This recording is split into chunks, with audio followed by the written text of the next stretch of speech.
Hi, good morning. So, in today's session, we'll be discussing about the topics of Module 1 of Analog and Digital Electronic Circuits. So, in the first topic, in case of the Analog and Digital Electronics, first module is the photodiode. So, as the name indicates, photo is nothing but the light there. So, photodiode is nothing but a special type of PN junction device that generates the current when exposed to light. It is also known as the photodetector or a photosensor. It mainly operates in reverse biased mode and it converts the light energy into electrical energy. Basically, the photodiode construction, it looks like this. The main principle in which the photodiode works is on the principle of photoelectric effect. That means that the operating principle of the photodiode is such that when the junction of the two terminals of the semiconductor device is illuminated, then the electric current starts flowing through it.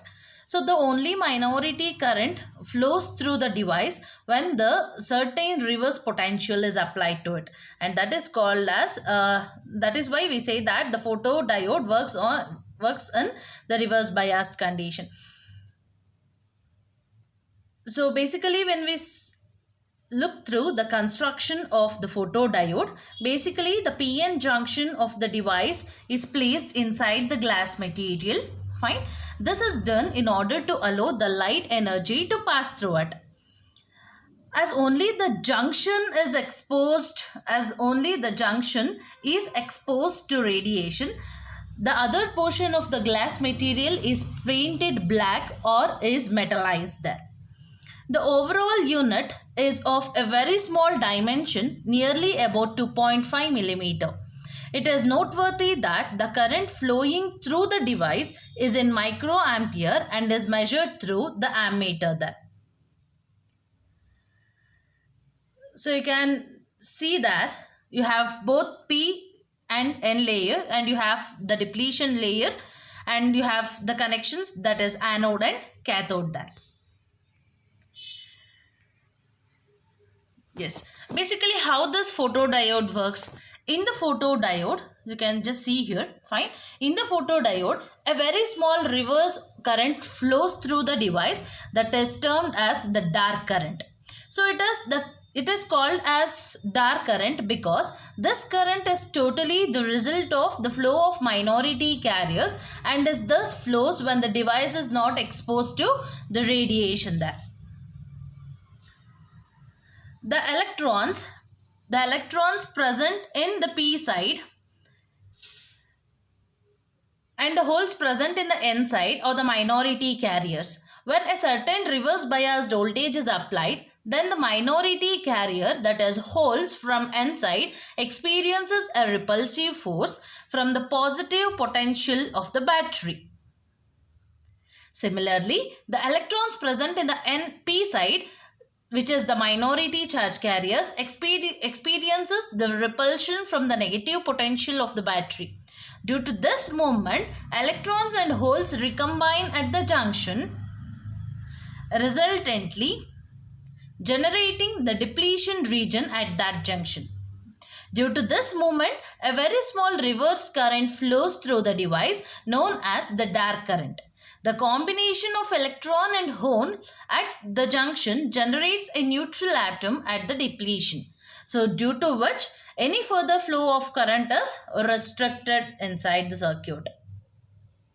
Now, what happens? The junction which is formed by the device is illuminated with the light. The junction between P and N is illuminated with the light. As the light falls on the surface of the junction, then the temperature of the junction gets increased. This causes the electron and hole to get separated from each other. The two gets separated. Then the electrons from the N side get attracted towards the positive potential of the battery, and the holes present at the P side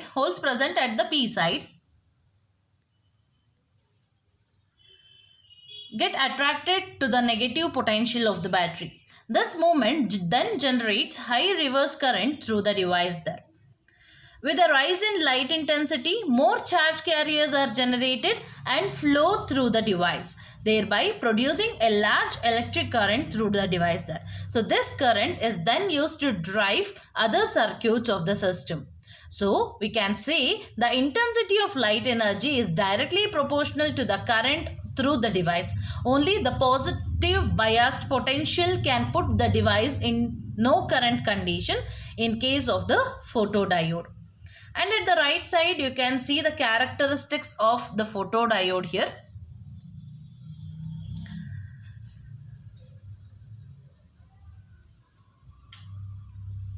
Here the vertical line represents the reverse current flowing through the device and the horizontal line represents the reverse biased voltage potential. So the first curve represents the dark current. The first curve represents the dark current there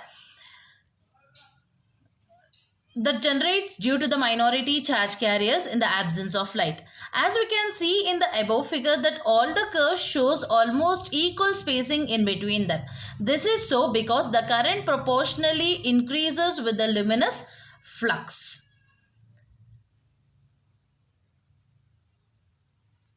Yes. So obviously whenever we have the photodiode there, we'll be having some advantages and disadvantages of the photodiode. The advantages of these photodiodes are they show a quick response when exposed to light. That is the main advantage. Photodiode offers very high operational speed. It is a low cost device. So coming on to the disadvantages of photodiode, it is a temperature dependent device and shows poor temperature stability. Based on this advantages and disadvantages, we'll be having few applications of photodiode. For example, photodiodes majorly find its use in counters, switching circuits, or the optical communication system, alright, or in case of logic circuits and encoders we make use of it. So in the day-to-day life we'll use this photodiode in case of TV remote and camera light meters, street light, etc. Next, the important topic of module 1, that is light emitting diode. Basically, LED is the abbreviation of it. So the LED is nothing but the light emitting diode.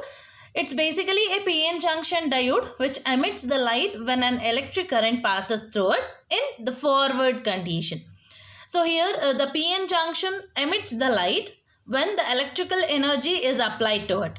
So this phenomenon is generally called as the electroluminescence. That is the process of emission of light due to the electrical energy is nothing but electroluminescence. So coming on to the construction, yes, the semiconductor material basically used in case of LED is the gallium arsenide or gallium phosphide or gallium arsenide phosphide. But the color of the radiated light changes with the change in the material. The semiconductor layer, if you can observe here, the P type is placed above the N type because the charge carrier recombination occurs in P type. Besides, it is the surface of the device, thus the light emitted can be easily seen on the surface there. So P-type layer is formed from the diffusion semiconductor material and N-type is basically formed by epitaxial layer grown on the N-type substrate. The metal film which is used on the P-type layer which is mainly used to provide the anode connection to the diode, and the gold film which we'll use at the N side is basically to provide the cathode connection there. The significance of the gold film present on the N type, basically why it is so, because it provides the reflection from the bottom surface of the diode. So that is why mainly we'll use the gold film at the N-type layer there. So you can see here you have the symbol of the light emitting diode. This is how the construction of LED is done. Next, coming on to the working principle of LED. Yes, so we know that it is nothing but a diode there. So obviously the charge carriers will be there, that is the majority charge carriers like electrons and holes.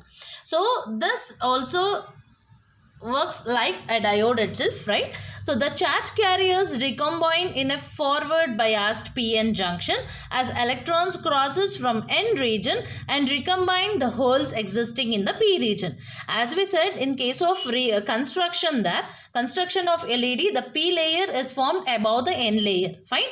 Why it is? Because the electrons which are present in the n layer is just moved to the p layer, and in that p layer the recombine of electrons and holes takes place.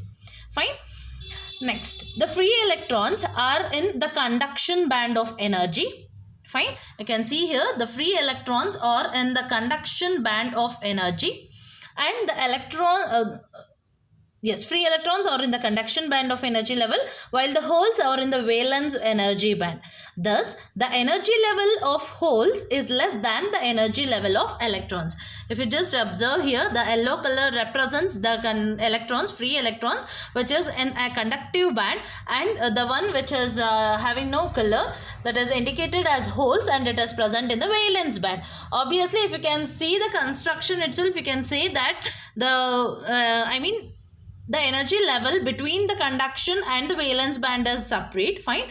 The energy level of hole, obviously it is in a valence band, it is having the less energy level compared to that of the electrons which is present in the conduction band. Some portion of the energy must be dissipated to recombine the electrons and the holes. This energy is emitted in the form of heat and light.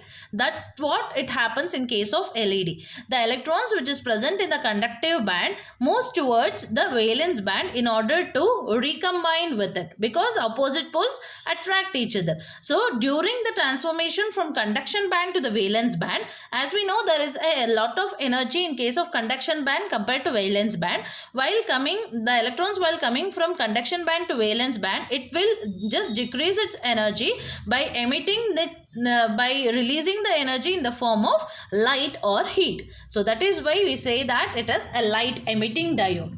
So the working of LED depends on the quantum theory, we say. Fine. The quantum theory states that when the energy of the electrons decreases from higher level to the lower level, it emits the energy in the form of photons. The energy of photons is equal to the gap between the higher and the lower level. So basically, LED is connected in forward biased, which allows the current to flow through in the forward direction. So the recombination shows that the electrons move from the conduction band to the valence band, and they emit the electromagnetic energy in the form of photons. So the energy of the photons is equal to the gap between the valence and the conduction band, and the color of the light was determined by the band gap of the semiconductor material. Next, obviously, we have the applications of LED, which are familiar with. So they are basically used in the remote control systems such as TV or LCD remote, etc. Used in electronic calculators, used in traffic signals, used in digital computers, digital watches, heat lamps, etc. The next topic which we have is the photocoupler. So photocoupler basically is also called as the optocoupler. So photocoupler is basically a component that transfers the electrical signals from two isolated circuits by using light. Basically, the circuits which we have taken here are electrically isolated. Fine. What does that photocoupler do? This photocoupler can be used to link the data across two circuits. Fine. So if you can see here, these are the two circuits which I am taking here. Fine. And those two circuits are electrically isolated. It has an LED on the input side and a photodiode on the output side. The left source voltage and the series resistor set up a current through the LED there. They can be used within the optical encoders, where the optocoupler provides a means of detecting visible edge transitions on an encoder wheel to detect the position. Next, working principle of a photodiode. So when the input current is applied to LED, it switches on and emits the infrared light. The photosensor then detects this light and allows the current to flow through the output side of the circuit. This is what it happens in case of the LED. When LED is off, when the LED is off, that is this, when this LED is off, no current will flow through the photosensor. By this method, two flowing currents are electrically isolated. It consists of a LED and a photodiode where the circuits are electrically isolated. If the LED is in forward biased condition, photodiode is in the reverse biased and the output exists across the R2 there. When the current is not being applied via the pin 1 here, when the current is not being applied via the pin 1, the LED is said to be in a off condition and the circuit connected to pin 4 and 5 is experiencing no current flow. When the power is applied to the input circuit, LED switches on, the sensor detects the light, it closes the switch and initiates the current flow in the output circuit. So this is basically the working principle of the photocoupler. Hence, the application of photocoupler is switch mode power supplies, signal isolations, power control devices, input and output switching, especially in electronically noisy environments. I can use this photocouplers, controlling transistors and triacs, and PC or modem communications will be using the photocoupler there. Thank you.